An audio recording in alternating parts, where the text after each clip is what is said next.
With Ninja Gaiden Black 2, developers Team Ninja have attempted to create, as with Ninja Gaiden Black before it, the definitive version of Ninja Gaiden 2, combining elements from the original Ninja Gaiden on the Xbox 360 and later the Ninja Gaiden 2 Sigma Edition.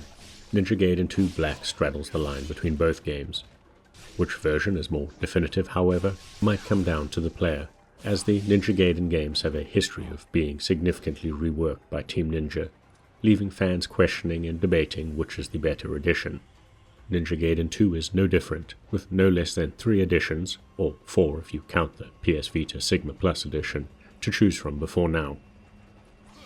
From censoring violence to entirely new levels, Ninja Gaiden 2 saw some significant changes when it made the jump to PS3 in the Sigma edition.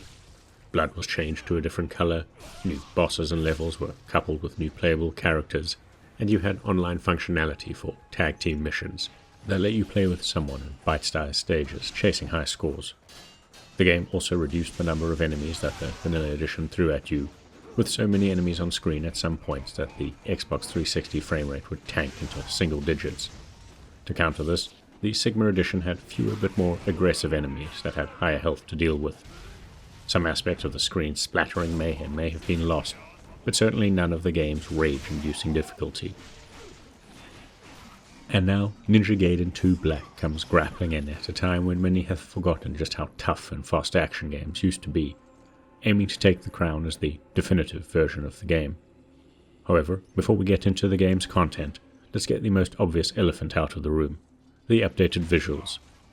Ninja Gaiden 2 Black is an Unreal Engine 5 powered remaster, making it a perfect fit for modern consoles and PCs, as it manages to dish out some incredible visuals while maintaining a breakneck speed.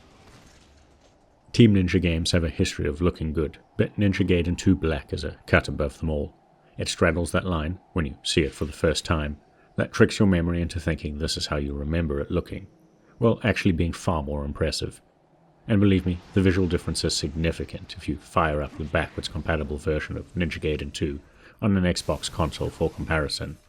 From the gorgeous looking levels, to the fine details on the characters, from the rain-slick streets to the atmospheric fog that shrouds everything around you, Ninja Gaiden 2 Black is Team Ninja firing on all visual cylinders. Best of all, it pulls us off at don't blink or you'll miss its speed, without missing a step, and there was little sign of common Unreal Engine issues like model and texture popping. From a performance and visual perspective, this is undoubtedly the definitive version of Ninja Gaiden 2. When it comes to gameplay and what's under the hood, Ninja Gaiden 2 Black is mostly based on the Sigma version. Aspects of both games are here though, most notably for gorehounds as we see the return of brutal delimbing and glorious fountains of the red stuff. The rest of the experience feels more Sigma-ish. Fewer enemies populate the stages, but they're amped up to make up for the lack of numbers.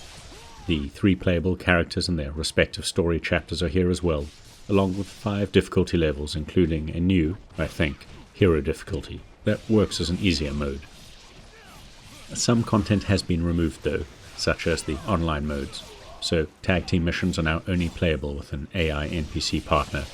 Similarly, Ninja Race and Ninja Cinema modes have also been nixed, and 2 of the game's somewhat notorious bosses have been removed.